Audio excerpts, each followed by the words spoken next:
देखो आज हम केमिस्ट्री डिस्कस करेंगे और केमिस्ट्री में मैंने आपको क्या क्या पहले एक वीडियो में मैंने आपको बता दिया था। जैसे केमिस्ट्री अगर आप पढ़ रहे हो तो बेसिकली रिवाइज करेंगे, पेपर के लिए बहुत ज़्यादा टाइम है नहीं, ठीक है। आपने थोड़ा थोड़ा पढ़ लिया होगा पहले से, मैं जल्दी जल्दी एक बार रिवाइज करवाऊंगा। पीछे के जो चैप्टर है जैसे कार्बन और उसकी यौगिक है वो थोड़ा अच्छे से भी पढ़ाऊंगा, क्योंकि उससे ज़्यादा पेपर बनता है, ज़्यादा पेपर में सवाल आते हैं। तो सबसे पहले तो मैंने आपको जैसे केमिस्ट्री जब आप पढ़ रहे हो तो 9th क्लास में तो ज़्यादा पढ़ के आए नहीं थे, तो मैंने आपको पहले क्या क्या समझाई थी, बहुत बेसिक बेसिक चीज़ें समझाई थी वो जो कोई आपको आनी चाहिए। परमाणु क्रमांक, परमाणु भार, ये सारी चीज़ें बताई थी। फॉर्मूला बनाना सिखाया था, कोई यौगिक दे रखा है तो उसका फॉर्मूला बनता कैसे है। जैसे अगर मैं कहूँ सोडियम सल्फेट तो क्या फॉर्मूला होगा, NaSO4। लेकिन मैं बताया SO4 की संयोजकता 2 होती है, Na की 1 होती है, तो इसकी संयोजकता 2 है तो यहाँ 2 लग जाता था इधर उधर क्रॉस करके। तो ये सारे फॉर्मूले मैंने बनाने सिखाए थे आपको, ठीक है। तो फॉर्मूले आपको जब तक बनाने नहीं आते होंगे तब तक आपको पता ही नहीं चलेगा केमिस्ट्री है क्या, ये क्या चल रहा है, कैसे चल रहा है, क्योंकि यही सब चलेगा यहाँ पर। जैसे कि अभी जो पहले चैप्टर का नाम है वो आपके क्या नाम है, रासायनिक अभिक्रिया तथा समीकरण। अभिक्रिया तथा समीकरण। तो हम ये क्या पढ़ने जा रहे हैं इस वाले चैप्टर में, रासायनिक अभिक्रिया पढ़ने जा रहे हैं। रासायनिक अभिक्रिया मतलब कोई भी चीज़ हो रही है, रासायनिक अभिक्रिया किस तरीके से हो रही है। जैसे कि मान लो पानी का फॉर्मूला, जल का फॉर्मूला क्या है H2O, ठीक है। तो इसमें दो चीज़ आ रही हैं, एक तो हाइड्रोजन और एक ऑक्सीजन। जब हाइड्रोजन ऑक्सीजन की अभिक्रिया हुई होगी तभी ये बना होगा। तो हाइड्रोजन ऑक्सीजन ने किस तरीके से अभिक्रिया करके जल बना लिया, तो मतलब वही अभिक्रिया सीखने जा रहे हैं हम। क्या सीखने जा रहे हैं, अभिक्रिया। लेकिन अभिक्रिया सीखेंगे तो सही, अभिक्रिया सीखेंगे किसके, समीकरण के साथ, रासायनिक अभिक्रिया तथा समीकरण। तो समीकरण के साथ मतलब का क्या तात्पर्य है, मतलब सारी अभिक्रिया सीखेंगे कि अभिक्रिया हो किस तरीके से रही है। अब हर एक अभिक्रिया को पूरा पूरा नहीं लिखेंगे, ऐसे नहीं लिखेंगे कि हाइड्रोजन, या फिर पूरा लिखें हाइड्रोजन की ऑक्सीजन से अभिक्रिया कराने पर जल बनता है। ऐसा लिखना तो बहुत ऑड हो जाएगा, ठीक है। तो या फिर ऐसे लिखेंगे हाइड्रोजन प्लस ऑक्सीजन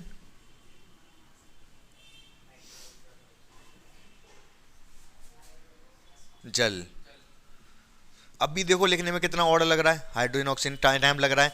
अभी इसी को रासायनिक, ये है रासायनिक अभिक्रिया, ये एक रासायनिक अभिक्रिया है कि हाइड्रोजन प्लस ऑक्सीजन हमें क्या दे रहा है, जल दे रहा है। इसी को समीकरण में कैसे बदल देंगे, हाइड्रोजन प्लस ऑक्सीजन हमें क्या दे रहा है, जल दे रहा है। अब ये रासायनिक समीकरण हो गया, ठीक है। वो बात अलग है, अभी संतुलित नहीं है, ये असंतुलित है, संतुलित कर दूंगा मैं इसको भी। ये क्या हो गया, हमारा रासायनिक समीकरण हो गया। अब देखो इसमें लिखना कितना आसान हो गया और दिखने में भी कितना अच्छा लग रहा है ये, कि हाइड्रोजन की अभिक्रिया ऑक्सीजन। अब ये चीज़ें मैं बता चुका हूँ आपको कि हाइड्रोजन में 2 क्यों लगाए, ऑक्सीजन में 2 क्यों लगाए, ये सारी चीज़ें हम क्लियर कर चुके हैं ना पहले ही। ऑक्सीजन में 2 क्यों लगाए, O2 क्यों लगाए, क्योंकि 2 ऑक्सीजन के परमाणु आपस में चिपके हुए हैं। क्यों चिपके हुए हैं 2 ऑक्सीजन के परमाणु आपस में,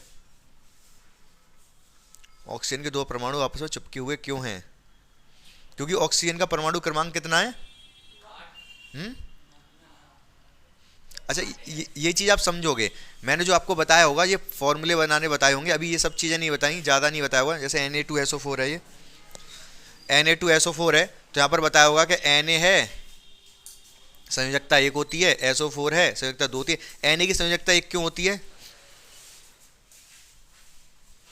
Na की संयोजकता 1 क्यों होती है, क्योंकि इसके पास, इसका परमाणु क्रमांक कितना है सचिन कुमार, 11। इसका परमाणु क्रमांक है 11। 11 का मतलब ये क्या करेगा, 1 इलेक्ट्रॉन देगा, ये 1 इलेक्ट्रॉन देगा, इसलिए इसकी संयोजकता 1 है, ठीक है। SO4 की मैंने बताया, ऐसे याद कर लो आप, पूरा एक कंपाउंड है ये, कंपाउंड तो नहीं, आयन बोलेंगे।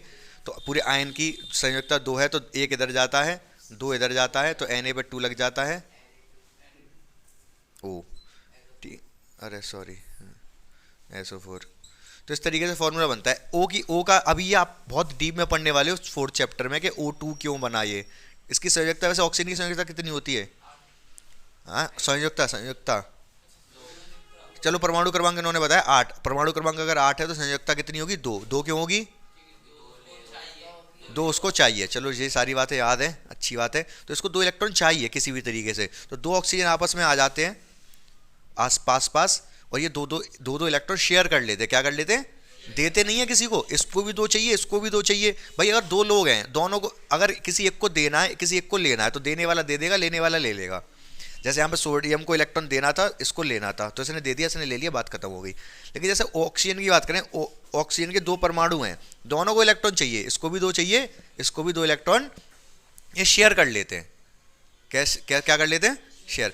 जैसे मैं बताऊं आपको, जैसे मान लो कि अगर आपको साइकिल बनानी है, एक साइकिल का सारा सामान है, दो पहिए की आवश्यकता है, एक पहिया इसके पास है, एक पहिया इसके पास है, तो दोनों शेयर कर लेंगे, कहेंगे तू भी पहिया मेरा ले ले, मैं तेरा ले लूँ, साइकिल बना ले रहे हैं, जब तुझे जरूरत हो तू ले जाया करियो, मुझे जरूरत हो मैं ले जाया करूँगा। समझ पा रहे हो मेरी बात को? तो शेयरिंग होती है यहाँ पर, दो दो इलेक्ट्रॉन शेयर कर लेते हैं ये, तो इसलिए दो परमाणु आपस में आ जाते हैं और O2 बना लेते हैं, एक अणु। समझ पा रहे हो? उतना डीप में नहीं जा रहे अभी हम फिलहाल, क्योंकि फिर नहीं तो कुछ हो नहीं पाएगा। तो H2O2 H2O, इतनी बात समझ में आ गई? इसको समझेंगे अभी 4th चैप्टर में बहुत आसान, बहुत आराम से। ठीक है, तो ये रासायनिक अभिक्रिया है। क्या है ये? रासायनिक अभिक्रिया है। ठीक है, अब इसको संतुलित, पहले चैप्टर में संतुलित करना भी सिखाया गया है, तो संतुलित कैसे करेंगे इसको? संतुलित मतलब समझ रहे हो? संतुलित समझ रहे हो क्या मतलब है?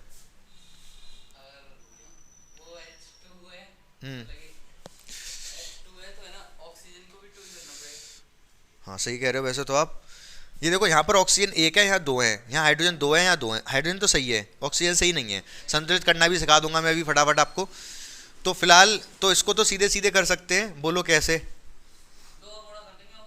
ऑक्सीजन में दो का गुणा कर दूंगा, ये कह रहे हैं भाई ऑक्सीजन में दो का गुणा कर दो। पहले तो इधर करोगे ना, तो इधर दो है, इधर एक है, ध्यान से देख लो इधर, दोबारा फिर टाइम नहीं मिलेगा, टाइम निकल जाता है तो टाइम कभी वापस नहीं आता है। और टाइम, इस टाइम तो टाइम इतना इंपॉर्टेंट चल रहा है आपके लिए कि कुछ पूछो ही मत। ठीक है, यहाँ पर एक ऑक्सीजन, यहाँ पर दो, दो लगा दूँ इधर, दो हो गए इधर, दो क्या चार हो गया ये, इधर दो लगा दो, इधर भी चार हो गए, हो गई संतुलित। हाइड्रोजन भी चार, इधर भी चार, इधर दो ऑक्सीजन, उधर भी दो ऑक्सीजन। समझ गए मेरी बात को? हाँ या ना? तो संतुलित करना मैं सिखा दूंगा आपको, टेंशन वाली बात नहीं है। फिलहाल मैं आपको चैप्टर का मतलब समझा रहा था, रासायनिक अभिक्रिया, रासायनिक समीकरण। तो रासायनिक समीकरण सीखने हैं इसमें। तो रासायनिक समीकरण होता क्या है? रासायनिक समीकरण होता क्या है? परिभाषा क्या बनेगी रासायनिक समीकरण की?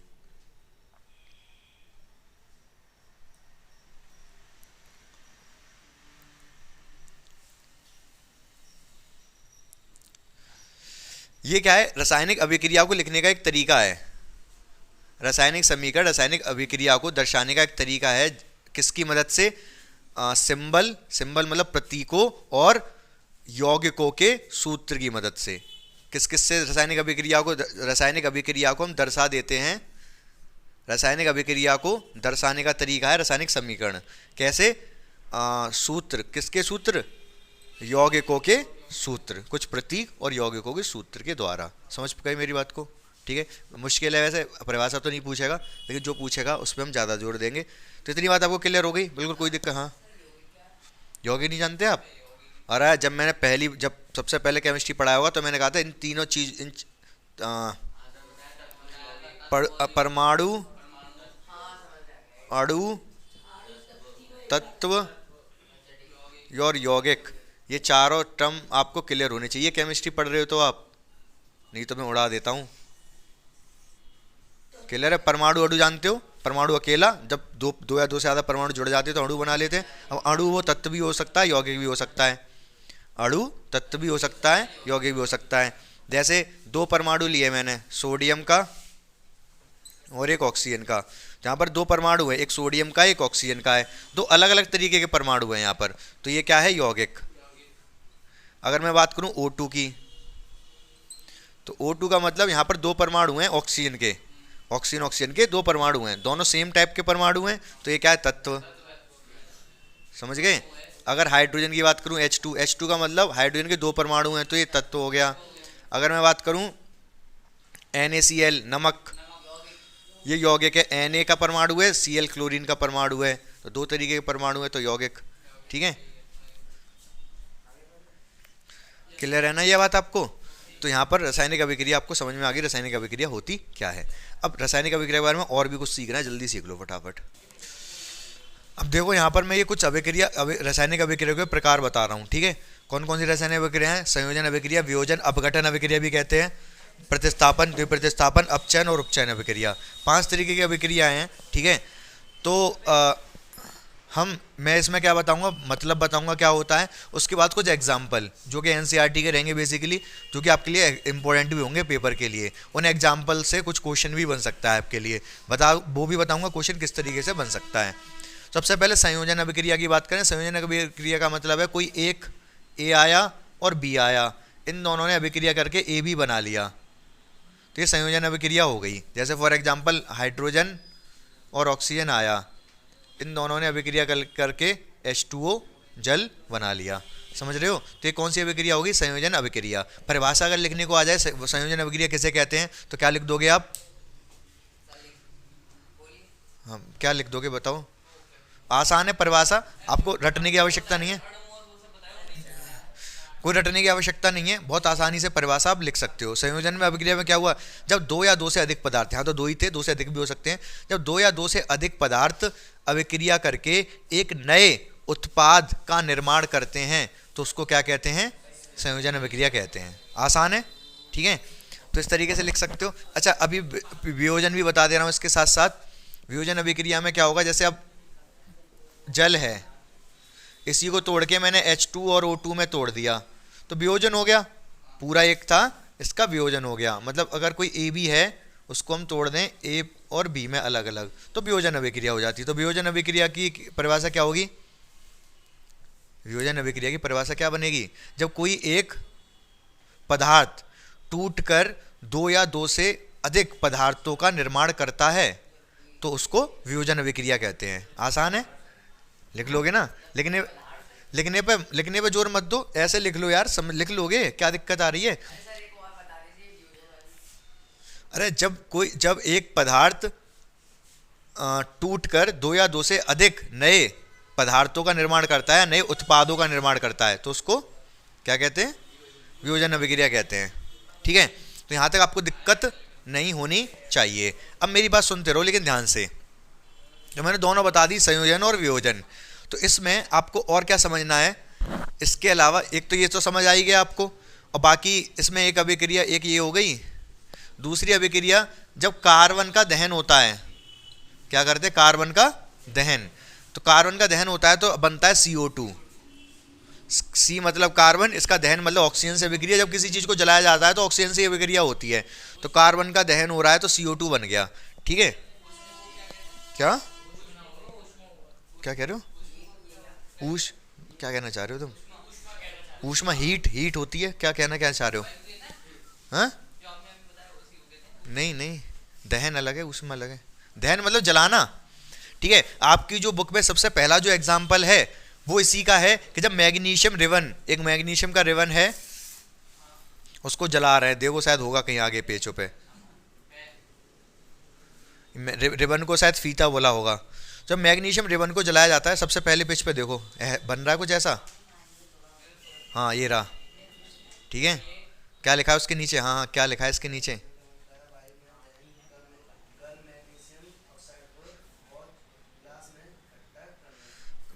दोबारा बोलो। जब, हाँ, ये उसी के नीचे ऑक्साइड बनाया। हाँ, तो ठीक है ना। तो यहाँ पर क्या कर रहे हैं? ये मैग्नीशियम है, मैग्नीशियम का फीता है, रिबन है, मैग्नीशियम का रिबन है ये, ठीक है। मैग्नीशियम रिबन है, इसको हमने जला दिया। जब हम किसी चीज़ को जलाते हैं तो उसकी ऑक्सीजन से अभिक्रिया होती है। बिना ऑक्सीजन की अभिक्रिया के तो वो जलेगा ही नहीं। बिना ऑक्सीजन की अभिक्रिया के कोई चीज़ चलती ही नहीं है, ठीक है। अभी जब आपको चैप्टर पढ़ाऊंगा 4th वाला, तो उसमें वो भी बताऊंगा, फायर एक्सटिंग्विशर। फायर एक्सटिंग्विशर समझते हो? हिंदी में तो पता नहीं क्या बोलते हैं उसको, लेकिन आपने देखे होंगे बैंक वगैरह में सिलेंडर लगे जो रहते हैं, जिस आग लग जाए, हाँ, रेड कलर के, ऑक्सीजन नहीं होती है उसमें। तुम ऑक्सीजन से तो रोकना होता है, ऑक्सीजन नहीं होगी उसके अंदर, दिमाग खराब है तुम्हारा। तो वो सब बताऊंगा मैं, फायर एक्सटिंग्विशर कैसे काम करता है, वो कैसे वो आग को लगाने से रोकता है। वो एक्चुअली कुछ नहीं करता, वो केवल ऑक्सीजन के कांटेक्ट को तोड़ता है, बात उस जहाँ आग लग रही है वहाँ से। अगर ऑक्सीजन नहीं होगी तो कोई चीज़ जलेगी नहीं, तो वो क्या करता है, सिर्फ और सिर्फ जो वातावरण में ऑक्सीजन है उसको रोकता है अभिक्रिया होने से। ठीक है, साइलेंट कर लो फोन फटाफट। समझ पा रहे हो? आपने वो एक्सपेरिमेंट भी सुना होगा कि मोमबत्ती है, वो जल रही है मोमबत्ती, इसके ऊपर गिलास रख दो, कांच का गिलास, ठीक है, तो कांच का गिलास रख दो, थोड़ी देर बाद बुझ जाएगी ये मोमबत्ती। सुना है आपने ये? उल्टा रखा, उल्टा गिलास, कांच का गिलास उल्टा रख दो मोमबत्ती के ऊपर, तो मोमबत्ती थोड़ी देर में बुझ जाती है। हाँ, ऑक्सीजन जितनी होती है ग्लास के अंदर उतनी जब तक ऑक्सीजन रहेगी तब तक वो जलेगी, जैसी ऑक्सीजन खत्म हुई तुरंत वो बुझ जाएगी। समझ पा रहे हैं मेरी बात को? ठीक है, तो यहाँ पर भी क्या कर रहे हैं, इस वाले एग्जाम्पल में मैग्नीशियम रिबन को जला रहे हैं। जब इसको जलाएंगे तो ये, ध्यान से सुनते रहो बस मेरी बात को, अब चुपचाप, हाँ ध्यान से सुनते रहो इधर, क्योंकि टाइम कम है आपके पास, रिवीजन बहुत सारा करना है हमें। ठीक है, तो मैग्नीशियम को ऑक्सीजन में जब इसको जला रहे, दहन कर रहे हैं, तो ये वातावरण की ऑक्सीजन से अभिक्रिया कर लेगी। तो नीचे पाउडर, जब उसमें देखोगे तो नीचे कुछ पाउडर सा मिल रहा है, पाउडर से ये जलेगा रिबन, पाउडर इकट्ठा हो जाएगा। वो पाउडर एक्चुअली क्या है, ये तो तार तो जो रिबन था ये तो मैग्नीशियम, मतलब मैग्नीशियम धातु थी, लेकिन जब ये जल गया तो क्या बन गया, मैग्नीशियम ऑक्साइड का पाउडर बन गया। तो मैग्नीशियम की जब अभिक्रिया किससे कराई जाए, ऑक्सीजन से, तो क्या बन जाता है, मैग्नीशियम ऑक्साइड, MgO। समझ गए? तो मैग्नीशियम की संयोजकता 2 है, ऑक्सीजन की भी 2 है, तो MgO ही तो बनेगा, 2 से 2 कट जाएगा। ध्यान है आपको, ये सब बताया था मैंने। ठीक है, तो ये कौन सी अभिक्रिया चल रही है, संयोजन अभिक्रिया। और भी अभिक्रिया, संयोजन, और भी अभिक्रिया हो सकती हैं ऐसी। अगर मैं अभिक्रिया करा दूं, मान लो कैल्शियम की अभिक्रिया करा दूं ऑक्सीजन से, तो कैल्शियम ऑक्साइड बन जाएगा। ठीक है, इस तरीके से काफ़ी सारी अभिक्रिया हो सकती है, कोई दिक्कत वाली बात नहीं है। समझ गए यहाँ तक बात, कोई समस्या नहीं है। ठीक है, आगे सुनते रहो ध्यान से। अब एक अभिक्रिया बताने जा रहा हूँ जो कि बहुत इंपॉर्टेंट है। ठीक है, कैल्शियम ऑक्साइड, इसको बोलते हैं चूना। क्या बोलते हैं? बड़े की मात्रा लगेगी, छोटे की बड़े की लगेगी। चूना, CO मतलब कैल्शियम ऑक्साइड मतलब चूना। जब इसकी अभिक्रिया कराई जाती है जल से, किससे? तो बनता है कैल्शियम हाइड्रो ऑक्साइड। क्या बनता है? इसको बोलते हैं बुझा हुआ चूना। क्या बोलते हैं? बुझा हुआ चूना। अब झा कैसे लिखेंगे? बुझा। सही है।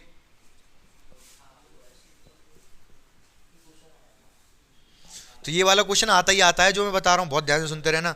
जब चूने की जल से अभिक्रिया कराई जाती है तो कैल्शियम हाइड्रो ऑक्साइड बनता है और बहुत सारी ऊष्मा निकलती है, हीट निकलती है। मतलब ये अभिक्रिया कभी ना कभी आपने देखी होगी, अब तो खैर नहीं होता है। पहले क्या करते थे, घर पर पेंट करने से पहले उससे वाइट वॉश करते थे। वाइट वॉश मतलब पुट्टी नहीं, पुट्टी अलग चीज होती है, कलई, कलई जो लगाते थे। तो जो आता था वाइट वाइट सा कलई, उसमें जैसे ही पानी डालते थे तुरंत वो गरम गरम हो जाता था, बुलबुले निकलते थे और बर्तन पूरा वो बाल्टी पूरी गर्म हो जाती थी। समझ? तो यही अभिक्रिया होती थी, चूने की अभिक्रिया। जब पानी से कराई जाती है तो बुझा हुआ चूना बनता है और बहुत सारी ऊष्मा निकलती है। हाँ, अभिक्रिया हो जाती है। देखो, ना तो चूना अगर गर्म था ना ही पानी गर्म था, जब उनकी अभिक्रिया हुई तो एक गर्म हीट पता नहीं कहाँ से निकल आई। यही रासायनिक अभिक्रिया है। अभी जब रासायनिक अभिक्रिया गुण बताऊंगा तो उसमें देखोगे आप, तो ऊष्मा का निकलना और गैस का निकलना, ये सारी चीज़ें गुण होते हैं। तो देखेंगे क्या होता है। हाँ, हम बता रहा हूँ, मैं बता रहा हूँ, पहले समझ लो। ठीक है, तो कैल्शियम ऑक्साइड की जब जल से अभिक्रिया तो बुझा हुआ चूना मिल गया, ठीक है, प्लस ऊष्मा मिली। यहाँ तक बात क्लियर है। अब ये जो कैल्शियम ऑक्साइड मिला हमको, इसकी अभिक्रिया करा दें हम कार्बन डाइऑक्साइड से। किससे? ये कौन सी अभिक्रिया थी? संयोजन अभिक्रिया। ये इन दोनों ने अभिक्रिया करके CaOH का उल्टा बना लिया। कैल्शियम हाइड्रोक्साइड की जब इससे अभिक्रिया कराई जाए तो मिलता है CaCO3 प्लस जल। जब हम कार्बन डाइऑक्साइड से अभिक्रिया करवा देंगे CO2 से बुझे हुए चूने की, तो कैल्शियम कार्बोनेट मिल जाएगा। ये कैल्शियम है और ये कार्बोनेट, बताया था मैंने सारा, पहले जो पढ़ाया उसमें बता चुका हूँ। उसको कार्बोनेट बोलते हैं। कैल्शियम कार्बोनेट मिलेगा और हमें क्या मिल जाएगा? जल मिल जाएगा। तो ये भी संयोजन अभिक्रिया, अगर जल को ना कंसीडर ना करें हम, तो ये दोनों मिलकर क्या बना रहे हैं? कैल्शियम कार्बोनेट दे रहे हैं हमको। संयोजन अभिक्रिया में मान सकते हो, लेकिन प्योर संयोजन नहीं है, क्योंकि संयोजन अभिक्रिया में क्या कहते हैं कि 2 या 2 से अधिक पदार्थ अभिक्रिया करके केवल एक ही उत्पाद का निर्माण करेंगे, जैसे यहाँ कर रहे थे, यहाँ तो दो बन गए ना, जल भी तो मिला हमें ना, दो चीज़ें। बात समझ में आई यहाँ पर? तो वो पूछ सकता है आपसे, जब बुझे हुए चूने की, बुझे हुए चूने की किससे अभिक्रिया कराई जाए, कैल्शियम कार्बन डाइऑक्साइड से अभिक्रिया कराई जाए, तो क्या मिलता है जब बुझे हुए चूने की? तो बुझे हुए चूने का एक तो फॉर्मूला रट लो आप, क्या है, CaOH का होल ट्वाइस, ठीक है, कैल्शियम हाइड्रोक्साइड बोलेंगे इसको, कैल्शियम OH को बोलते हैं हाइड्रोक्साइड, बताया था ये भी मैंने, OH को क्या बोलते हैं, हाइड्रो ऑक्साइड। तो जब कैल्शियम ऑक्साइड में चूने की इससे अभिक्रिया, तो ये मिला। और जब बुझे हुए ये भी पूछ सकता है अभिक्रिया, जो आप कह रहे थे कैसे क्वेश्चन पूछ सकता है, तो आपसे वो एक यही पूछ सकता है, जब चूने की अभिक्रिया जल से कराई जाती है तो क्या होता है, ठीक है। तो क्या मिलता है हमें, बुझा हुआ चूना मिलता है। और एक चीज और पूछ सकता है, जब कैल्शियम ऑक्साइड की जल से अभिक्रिया कराई जाए तो ये कैसी अभिक्रिया है, ऊष्मा शोषी अभिक्रिया है, ऊष्मा छेपी अभिक्रिया। अब ये क्या आ गई, दो चीजें लिख देता हूं मैं इधर, ऊष्मा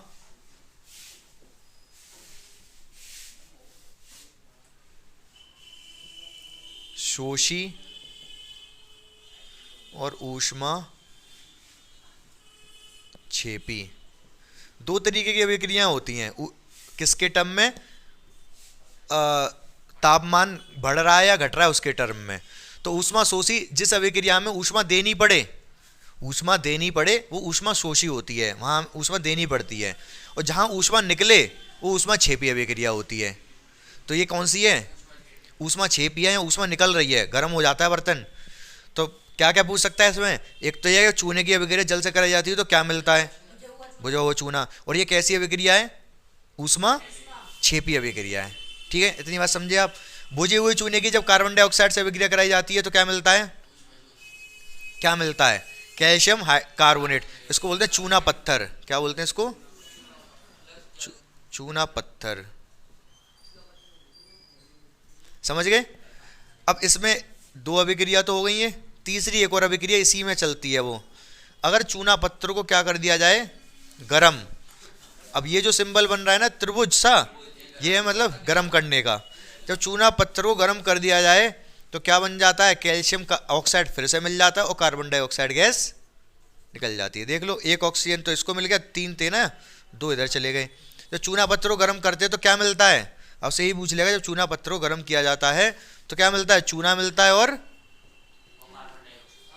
कार्बन डाइऑक्साइड। ये कैसी अभिक्रिया है, कौन सी अभिक्रिया इनमें से, हाँ, वियोजन हो गया। गर्म करने से क्या हो गया, वियोजन, कार्बन डाइऑक्साइड दो में टूट गया तो वियोजन अभिक्रिया हो गई है। तो ये जो तीनों अभिक्रिया मैंने बताई, ये अपने दिल दिमाग जहां पे भी बैठा सकते हो वहां बैठा लो कि सवाल बनना ही बनना है इससे, इन तीनों अभिक्रिया से, ठीक है। कितने सवाल बन गए यहाँ पर।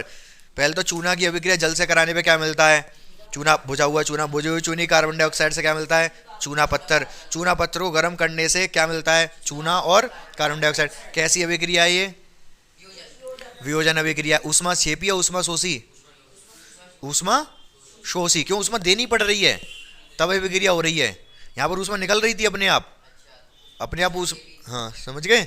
तो ये सारे लिख लो, किसमें, इन दोनों में लिख लो, संयोजन अभिक्रिया में ही लिख लो सारे, लेकिन ये वियोजन की है, फटाफट लिखो इसको। छोड़ो, मैं ऐसे ही बता दे रहा हूँ। तो वियोजन अभिक्रिया, अब वियोजन अभिक्रिया मैंने हल्का फुल्का तो बता दिया, बाकी वियोजन अभिक्रिया, वियोजन तीन तरीके से हो सकता है, ऊष्मा द्वारा, विद्युत द्वारा और सूर्य के प्रकाश द्वारा।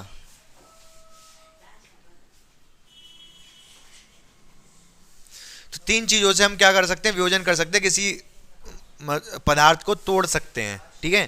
तो ये बात आपको तीनों चीजें ध्यान रखनी पड़ेंगी, ठीक है। और जो जो अभिक्रिया मैं बताता जा रहा हूँ वो अभिक्रिया मोस्ट इंपोर्टेंट अभिक्रिया हैं, उनको भी अपने दिमाग में आपको रखना पड़ेगा, उनसे सवाल बन सकते हैं, ठीक है। तो सबसे पहले इसमें आप ले लो एग्जाम्पल, कौन सा, ऊष्मा द्वारा ऊष्मा वाला ले लो, फेरस सल्फेट, इधर लिख दे रहा हूँ, फेरस सल्फेट है ये, ठीक है। FeSO4, फेरस मतलब मैंने बताया था Fe होता है, ठीक है। फेरिक होता तो 3 संयोजकता होती, फेरस है तो 2 संयोजकता होगी। फेरस सल्फेट को अगर मैं क्या कर दूं, ऊष्मा दे दूं, क्या कर दूं, ऊष्मा। तो ऊष्मा देने से क्या हो जाएगा, टूट जाएगा किसमें, Fe2O3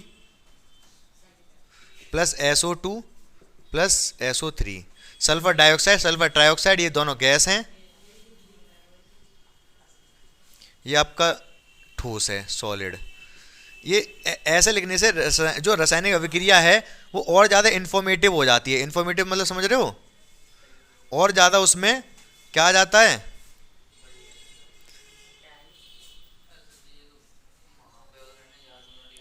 जी मतलब, अरे सल्फर डाइऑक्साइड है तो गैस ही होगी, सल्फर ट्राइऑक्साइड है गैस ही होगी, ये सल्फर ट्राइऑक्साइड है ये सॉलिड होगा, ये भी सॉलिड। सॉलिड मतलब ठोस, ठीक है। तो ये अभिक्रिया ध्यान रखनी पड़ेगी। ऊष्मा से हमने क्या कर दिया, फेरस सल्फेट को तोड़ दिया, किसमें, ये इसका नाम क्या, कौन बताएगा इसका, हाँ Fe2O3 है यहाँ पर, ये तो फेरस सल्फेट है, फेरस फेरस सल्फेट। यहाँ पर Fe की भी दो संयुक्ता है, इसकी भी दो संयुक्ता है, यहाँ पर ये फेरिक ऑक्साइड। क्यों, क्योंकि यहाँ पे Fe की संयुक्ता 3 है, क्योंकि ऑक्सीजन पे 3 गया, इस पे 2 आया। समझ पा रहे हो हल्का फुल्का, ये मैं समझा दिया लास्ट वीडियो में। फेरिक ऑक्साइड, सही बात है यहाँ तक, ठीक है। एक अभिक्रिया ये याद ध्यान रखनी पड़ेगी आपको। दूसरी, अगर आपके पास इसी में एक और लिखवा दे रहा हूँ, इसमें आप एक ये वाली लिख लो, ऊष्मा वाली, CaCO3, इसको ऊष्मा जब देंगे हम तो क्या हो जाएगा, ये CaO प्लस CO2, अभी बता दी, ये तो मैंने, दिक्कत ही वाली बात नहीं है, ठीक है। तीसरा एक आप लिख लो लेड नाइट्रेट, ये भी इंपॉर्टेंट है। जब लेड नाइट्रेट को क्या कर देते हैं, इसको जब हम गर्म करते हैं, ठीक है, तो ये टूट जाता है, लेड ऑक्साइड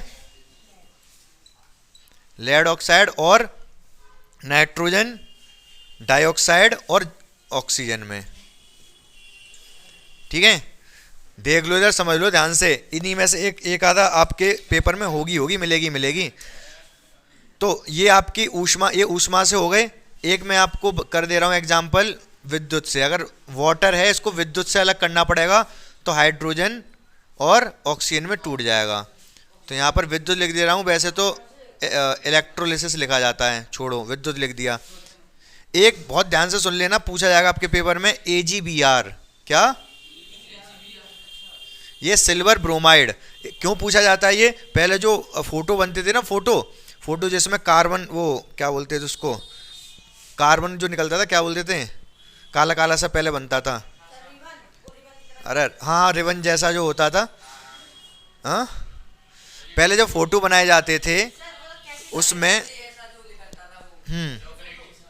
हाँ काला काला, हाँ अरे रुक जाओ, इसमें लिख रहा होगा कहीं ना कहीं, हाँ कार्बन कॉपी बोलते थे उसको शायद, तो उसी में यूज़ होता था ये। जो सिल्वर ब्रोमाइड है, इसको अगर हम क्या कर दें, सूर्य के प्रकाश में कर दें। अच्छा, जो कार्बन कॉपी होती थी उसको बहुत अंधेरे कमरे में काम करता था वो फोटोग्राफर, आपने कभी ध्यान दिया हो पुरानी पिक्चरों में देखना, वो फोटो जो बनाते हैं तो जो कार्बन वो उससे फोटो बनाता था कार्बन कॉपी से, तो वो अंधेरे में काम करता था, सूर्य का प्रकाश नहीं पड़ना चाहिए। अगर सूर्य का प्रकाश पड़ेगा तो AgBr, Ag और Br में अलग अलग टूट जाएगा। हाँ एक्सरे जैसा, तो अंधेरे में काम करना पड़ता है, अंधेरे में नहीं करेगा इसको तो AgBr टूट जाएगा। Ag और Br में किससे, सूर्य के प्रकाश से, सूर्य के प्रकाश से। तो जल्दी फटाफट लिख लो ये वियोजन अभिक्रिया, फिर प्रतिस्थापन बताता हूं मैं। अब ध्यान से सुनो बच्चों, प्रतिस्थापन अभिक्रिया, ठीक है। प्रतिस्थापन अभिक्रिया क्या होती है, जैसे अगर मान लो अभिक्रिया हुई A की अभिक्रिया हुई BC से, किससे, A ने B को हटा दिया और B को अलग भगा दिया। A किसकी जगह पे आ गया, B की जगह पर, B को हटा के खुद आ गया और B को अलग भगा दिया इसने। तो क्या हो गया, प्रतिस्थापन कर दिया, A ने B का क्या कर दिया, प्रतिस्थापन। तो ध्यान से सुनोगे अभिक्रिया एक, जिंक की अभिक्रिया करा रहा हूं मैं कॉपर सल्फेट के साथ। तो जिंक कॉपर को हटा देगा, जिंक सल्फेट बन जाएगा, कॉपर अलग हो जाएगा, FeCuSO4, FeCu को हटा देगा, Cu। प्रतिस्थापन अभिक्रिया बता रहा हूं, रुक जाओ, और एक ले लो आप, एक और करा दूं, जिंक हो गया,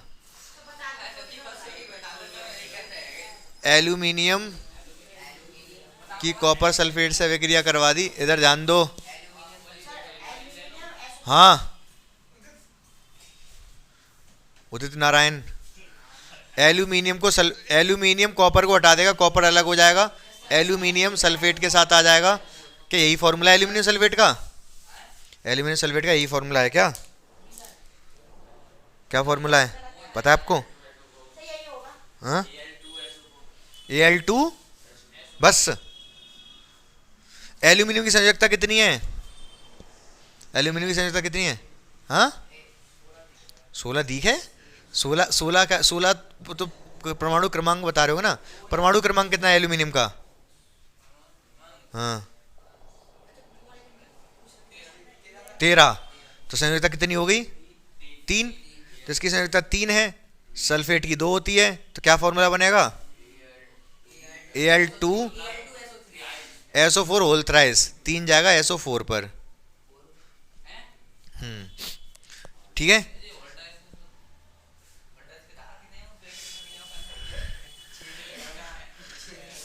ठीक है, वो चीज बाद में डिस्कस करेंगे, पहले इसको समझ लो जो बात चल रही है यहाँ पर।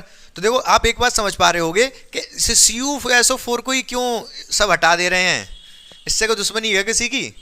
चलो एक और बता रहा हूं मैं। एल्यूमिनियम, इस बार मैं जिंक सल्फेट ले ले रहा हूं इधर, तो एल्यूमिनियम जिंक सल्फेट को हटा देगा, एल्यूमिनियम सल्फेट बन जाएगा, जिंक को अलग कर देगा। इस बार मैं जिंक की अभिक्रिया करवा दे रहा हूं एल्यूमिनियम सल्फेट से,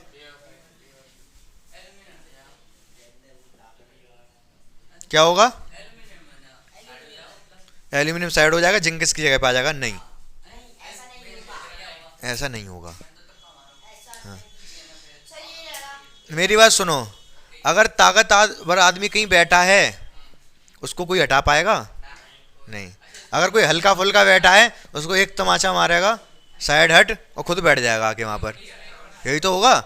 तो यहाँ पर डिपेंड कर रहा है कौन ताकतवर है कौन हल्का फुल्का है। Cu तो सबसे हल्का फुल्का था, इसको हर कोई हटा दे रहा था। एल्यूमिनियम, आपको समझ में आ गया, एल्यूमिनियम ज़्यादा ताकतवर है जिंक से, एल्यूमिनियम ने जिंक को हटा दिया, जिंक नहीं हटा पाया एल्यूमिनियम को। समझ पा रहे हो मेरी बात को? तो यहाँ पर क्या बात आ रही है? अभिक्रियाशीलता की, जो कि हमें पढ़नी है, आगे भी चैप्टर्स में बहुत आवश्यकता पड़ने वाली है, यहाँ पर भी आवश्यकता पड़ने वाली है। तो आप बहुत ध्यान से अभिक्रियाशीलता समझ लेना, किसकी? धातुओं की। ठीक है, तो इसको अपने दिमाग में और दिल में बैठा लेना, मैं उधर लिख दे रहा हूँ। एक ट्रिक है, ट्रिक मैंने बताई थी आपको, किसका क्या होगा वही बता रहा हूं, ध्यान से सुन लो। केशव नाथ का माली आलू जरा फीका पकाता है। केशव नाथ का माली आलू जरा फीका पकाता है, ये बात ध्यान रखनी है बस आपको। केशव नाथ का माली आलू जरा फीका पकाता है, आलू पकाता है लेकिन फीका पकाता है। ठीक है, आगे बात समझ में?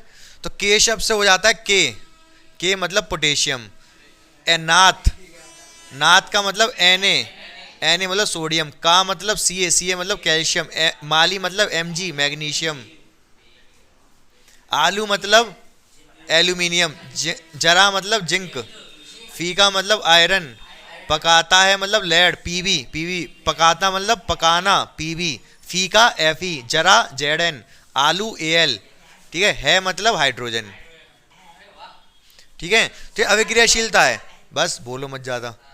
ये सबसे ज़्यादा अभिक्रियाशील है पोटेशियम, उसके बाद सोडियम, उसके बाद कैल्शियम, फिर मैग्नीशियम, फिर एल्यूमिनियम, फिर कॉपर तो आया ही नहीं, जिसको सब हटा दे रहे थे। कॉपर इसके भी नीचे है। इसके बाद याद रख लो आप, ये है तो होगा, है कप समझते हो? वर्ल्ड कप है, कप हमारा, आपका नहीं, आप का नहीं, आपका नहीं। कप से है कप हमारा, आपका नहीं। कप मतलब सी यू, ठीक है। हमारा मतलब एच, एच जी, ठीक है। आपका नहीं मतलब ए जी, फिर ए यू आता है, ए जी ए यू, फिर पी टी। का नहीं से कोई रिलेशन नहीं है, इसको हटा दो। आप में डबल ए आ रहा है, ऐसे लिख लो आप, ठीक है। आपका नहीं। इस ए का मतलब ए जी, इस ए का मतलब ए यू, इस ए पी का मतलब प्लेटिनम। इनकी आवश्यकता नहीं पड़ेगी, बस यहीं तक आवश्यकता पड़ेगी बस आपको। तो अब देख पा रहे होगे, ऐसे लिख दे रहा हूं मैं, है कप हमारा, आप, ये पूरा आप है, आप का नहीं। का नहीं से कोई नहीं बन रहा है, यहां तक बन रहा है ए से ए जी, ए से ए यू, पी से पी टी। समझ गए यहां तक? तो देखो सी यू,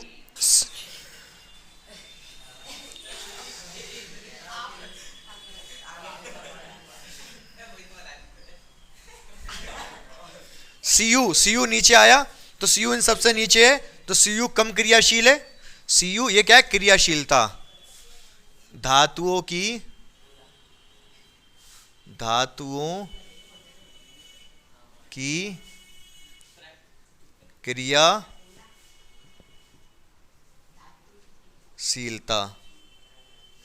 क्या कह रहे हो? ला दो बन गए, ठीक है। धातु की क्रियाशीलता है, कौन कितना ज्यादा क्रियाशील है?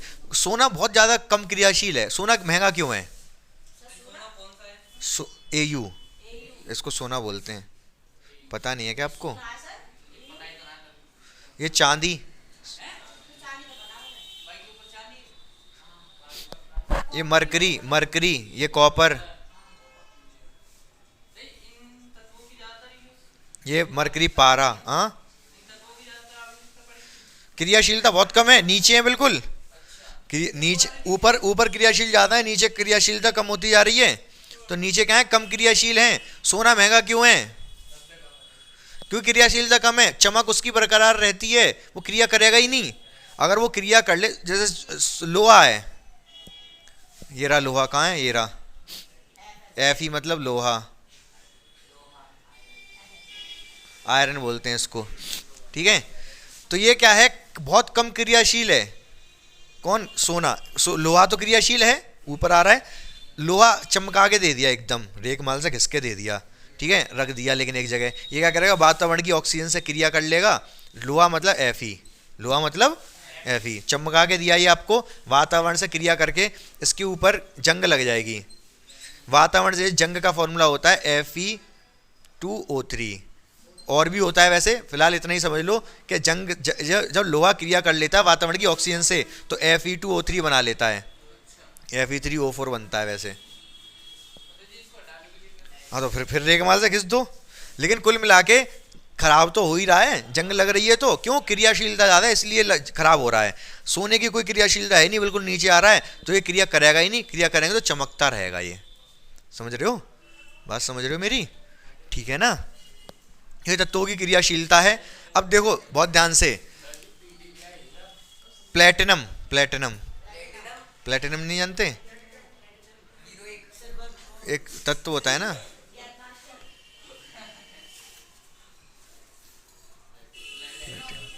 ठीक है। अब इधर ध्यान से सुनो जल्दी फटाफट।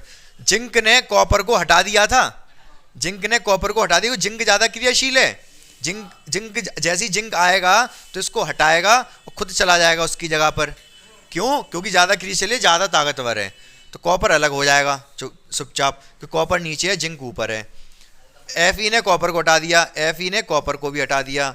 Al ने, Al तो और भी ज्यादा क्रियाशील है, तुरंत हटा देगा कॉपर को टाइम से पहले, ठीक है। एल्यूमिनियम ने जिंक को भी हटा दिया, एल्यूमिनियम जिंक को हटा सकता है, एल्यूमिनियम ने जिंक को हटा दिया, लेकिन जिंक एल्यूमिनियम को नहीं हटा सकता, ये क्रिया ही नहीं होगी। आप एल्यूमिनियम सल्फेट लो, आप क्या लो? एल्यूमिनियम सल्फेट लिया, इसमें आपने क्या डाल दिया? जिंक डाल दिया। ये क्या डाल दिया? तो जिंक पड़ा रहेगा, कोई क्रिया नहीं होगी, कोई क्रिया नहीं होगी। लेकिन अगर आपने क्या किया, कॉपर सल्फेट लिया, क्या लिया, कॉपर सल्फेट, ये वाला मैं उड़ा दूंगा इधर, तुम लोगों को बता रहा हूं। कॉपर सल्फेट, कॉपर सल्फेट लिया मैंने, मान लो इसमें जिंक डाल दी, क्या डाल दी, जिंक डाल दी, तो थोड़ी देर बाद क्रिया होके आपको क्या मिलेगा, इसमें बन चुका होगा जिंक सल्फेट। क्या बन चुका होगा, हाँ थोड़ा टाइम तो लगेगा, ये अभिक्रिया होती रहेगी अपने आप, आपके पास जिंक सल्फेट मिलके बन के तैयार हो जाएगा, और क्या बन जाएगा, ये जो कॉपर था इसके अंदर वो अलग हो जाएगा। ये वाली अभिक्रिया बता दी मैंने आपको, समझ रहे हो ना। हाँ जिंक ज़्यादा पावरफुल है कॉपर से। हाँ तो प्रतिस्थापन अभिक्रिया आप पता कर सकते हो कौन सी प्रतिस्थापन अभिक्रिया होगी नहीं होगी, ठीक है, इस अभिक्रियाशीलता की श्रेणी को याद करके। समझ गए आप मेरी बात को अच्छे से, कोई दिक्कत परेशानी समस्या नहीं होनी चाहिए जहाँ तक मुझे लग रहा है, ठीक है, तो नोट कर लो इसको फटाफट।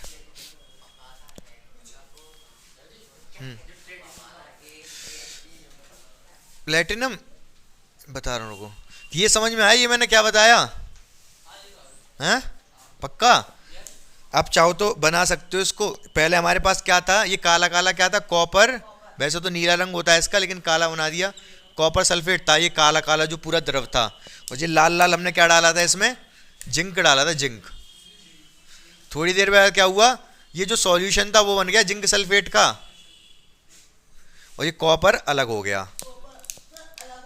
हाँ यही तो हुआ था, जिंक सल्फेट की, जिंक की कॉपर सल्फेट से अभिक्रिया कराई तो जिंक सल्फेट बन गया, कॉपर अलग हो गया। हैं किस में, हाँ हाँ समझ गए, यहाँ तक क्लियर है, ठीक है, फटाफट नोट करो। तो देखो बच्चों, एक अब ध्यान से देखो, द्विप्रतिस्थापन अभिक्रिया, द्विप्रतिस्थापन अभिक्रिया देखो, हाँ तो सोडियम सल्फेट फॉर्मूला क्या होगा, Na2SO4, 2 क्यों, क्योंकि इसकी 2 है इसकी 1 है, इसलिए Na2SO4 की बेरियम क्लोराइड के साथ अभिक्रिया करा दी। किसके साथ, इसको क्या बोलेंगे, barium, barium chloride, sodium sulphate, क्या बनेगा, ये जो सोडियम है, ये जो बेरियम है ये सल्फेट के पास चला जाएगा, बेरियम सल्फेट, और ये जो NaCl के पास चला जाएगा, ये जो Ba है इसके पास चला गया, सोडियम है इसके पास चला गया, NaCl। तो एक तो ये NaCl मतलब नमक, जो आप नमक डालते हो सब्जी में वो मिल गया, एक ये बेरियम सल्फेट बन गया, इसके अवक्षेप मिलते हैं, किसके अवक्षेप।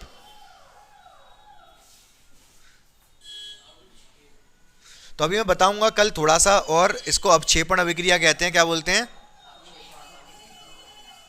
अवक्षेपण अभिक्रिया। तो ये वाली अभिक्रिया इंपॉर्टेंट क्यों है, बहुत ध्यान से सुन लेना। एक तो अगर आपसे प्रतिस्थापन अभिक्रिया पूछे क्या होती है, तो आप अभी जो डेफिनेशन बताऊंगा वो डेफिनेशन लिखोगे और एग्जाम्पल में इस अभिक्रिया को लिख सकते हो। इसमें द्विप्रतिस्थापन हो रहा है। द्विप्रतिस्थापन कैसे, मतलब दोनों एक दूसरे को प्रतिस्थापित कर रहे हैं, दोनों एक दूसरे को प्रतिस्थापित कर रहे हैं। मतलब Na चला गया Cl के पास और Ba चला गया इसके पास। पहले क्या हो रहा था, किसी कोई एक दूसरे को, जैसे जिंक ने कॉपर को कर दिया, जिंक कॉपर की जगह पे आ गया था, यहाँ पर सोडियम बेरियम की जगह पे आ रहा है, बेरियम सोडियम की जगह पे आ रहा है, तो इसको क्या बोल रहे हैं, द्विप्रतिस्थापन अभिक्रिया। तो द्विप्रतिस्थापन में भी इसको याद रखना पड़ेगा, और अवक्षेपण अभिक्रिया में भी इसको आपको याद रखना पड़ेगा, क्योंकि इसमें अवक्षेप मिलते हैं। अब देखो मैं आपको एक चीज बताता हूँ, जल्दी से ध्यान से सुन लेना मेरी बात को। रासायनिक अभिक्रिया के गुण, क्या, रासायनिक अभिक्रिया के गुण, गुण लिख दे रहा हूँ, गुण धर्म कह सकते हो। तो रासायनिक जो अभिक्रिया गुण है वो 5 होते हैं। एक तो अवस्था में परिवर्तन, अवस्था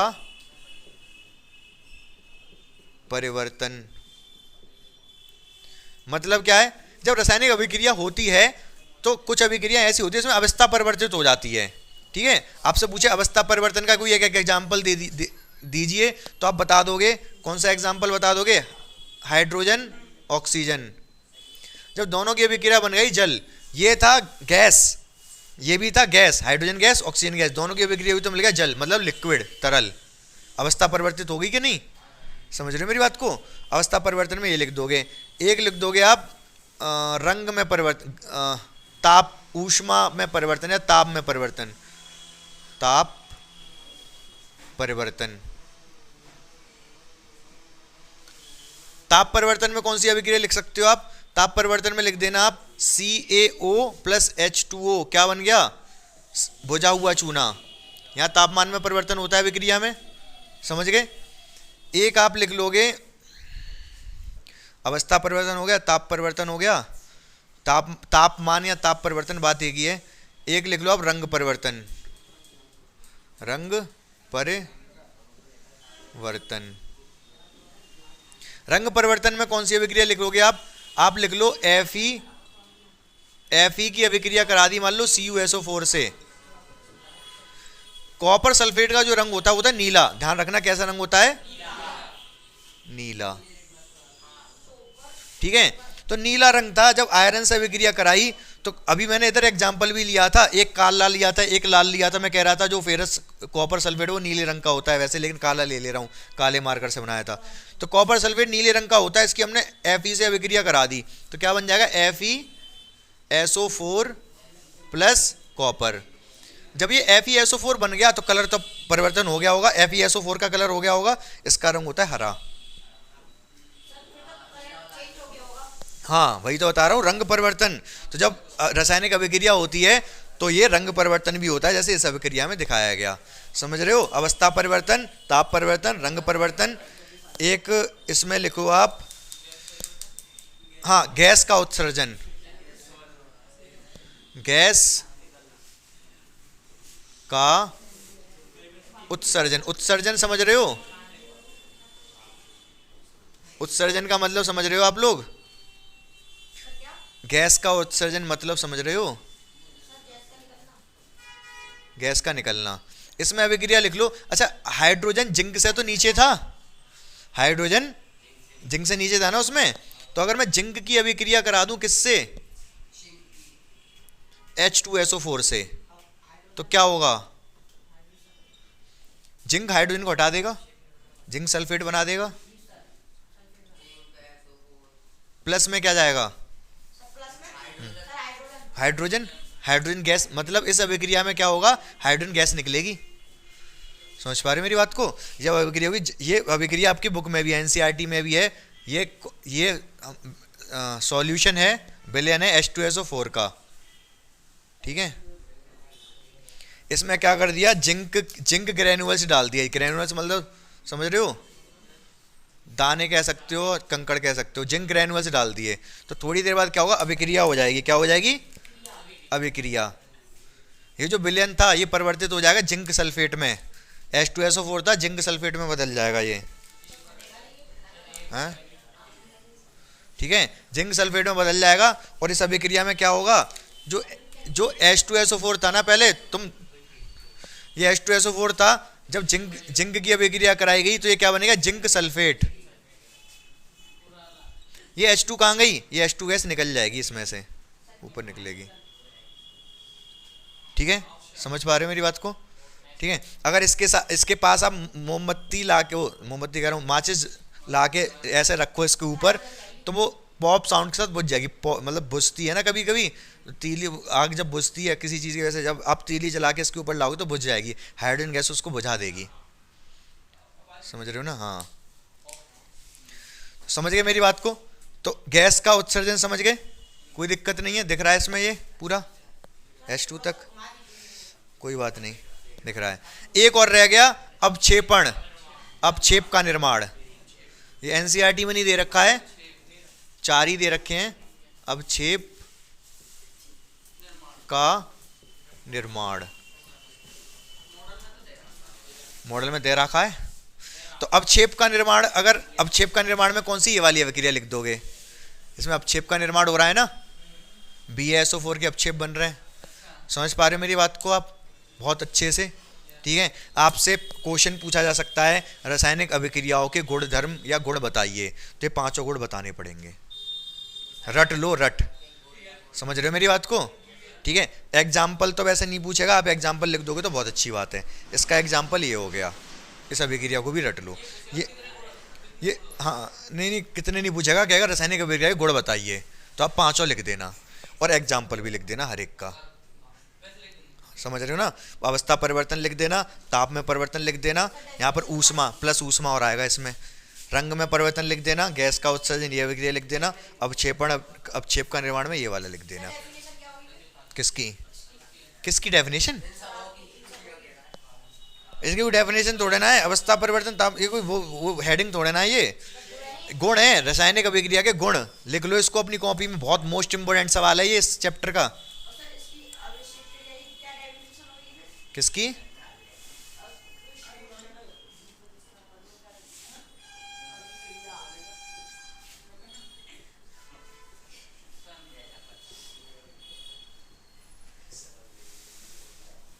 मोस्ट इंपोर्टेंट क्वेश्चन है ये, इतना जो मैंने लिख दिया यहां पर पहले चैप्टर से। क्या, ठीक है, इसको आप उतार लो।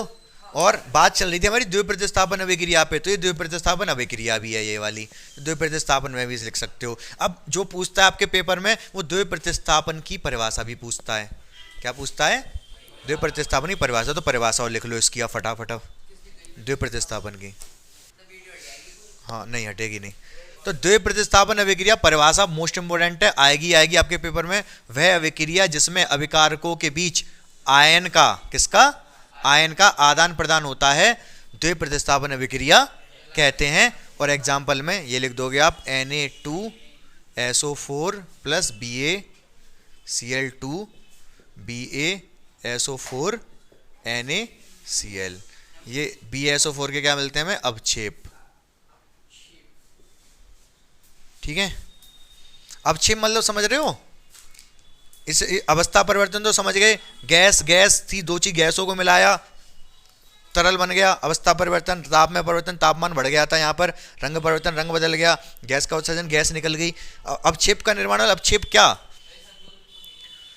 हाँ संतुलित कर लेंगे। अवक्षेप का निर्माण क्या, कभी आपने वो देखा, कभी कभी ऐसी अभिक्रिया होती है इसमें अवक्षेप बन जाते हैं, मतलब दो तरलों की अभिक्रिया करवा दी, किसकी, दो तरल मिला दिए। अब उसमें अभिक्रिया से क्या होता है, कुछ ऐसा मतलब सॉलिड तो नहीं बनता है, ठोस तो नहीं होता है, लेकिन थोड़ा मतलब सॉलिड जैसा ही होता है, लेकिन थोड़ा थोड़ा ऐसा किचकिचा किचकिचा, ऐसे काई समझ लो, काई, काई देखिए पानी में जो लगी होती है सभी हरे कलर की, उस टाइप का मान लो कुछ। तो अवक्षेप का निर्माण मतलब दो तरल मिलाए और एक कुछ ठोस टाइप का नीचे बैठ जाए, ठीक है, तो ये अवक्षेप का निर्माण होता है। बात समझ रहे हो मेरी, तो ये इंपॉर्टेंट है काफ़ी, इसको रट लो आप बहुत अच्छे तरीके से, पेपर में आएगी आएगी। और एक अपचयन उपचयन, इससे सवाल बन जाता है, एक ये सवाल, एक ये सवाल, और एक जो अपचयन उपचयन बताऊंगा ये वाला सवाल, मोस्ट इंपॉर्टेंट है, 3 सवाल इस चैप्टर से।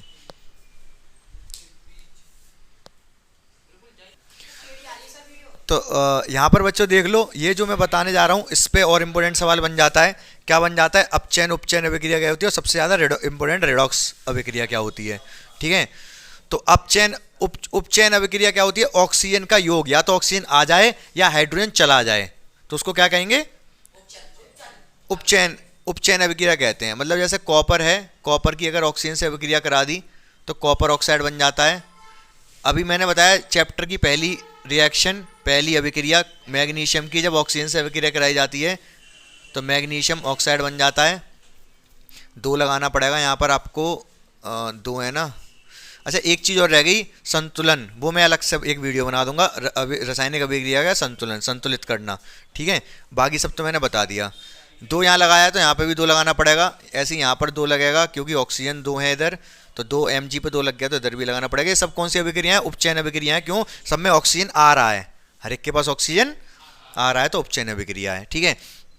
अपचयन अभिक्रिया कैसे होती है, ऑक्सीजन का जाना या हाइड्रोजन का आना। कैसे, मतलब इसी कॉपर को आप, कॉपर ऑक्साइड को अभिक्रिया करा के कॉपर अलग कर दो और ऑक्सीजन अलग कर दो, तो कौन सी अभिक्रिया हो गई ये, अपचयन अभिक्रिया हो गई। रेडॉक्स अभिक्रिया होती है जब अपचयन और उपचयन एक साथ हो जाएं, अपचयन और उपचयन एक साथ। तो जैसे CuO प्लस हाइड्रोजन मैंने कराई अभिक्रिया, तो क्या बनाया, Cu अलग हो गया और H2O अलग हो गया। Cu का O चला गया और Cu बन गया, क्या हुआ इसका,